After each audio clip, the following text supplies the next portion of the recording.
Present que hem de col·laborar tant en les altres administracions, com és en aquest cas la Marina de València, però també en les empreses privades, perquè nosaltres no fem negoci del turisme, nosaltres no som una administració que traga un rendiment del turisme, sinó que hem de fer és que se generen empreses que se guanyen la vida venent aquests productes turístics.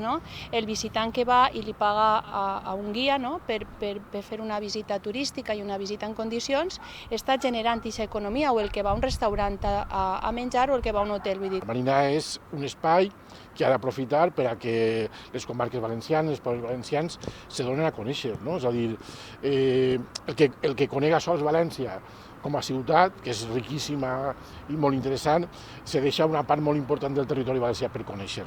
Volem col·laborar en donar a conèixer la varietat, la riquesa, l'autenticitat dels pobles valencians.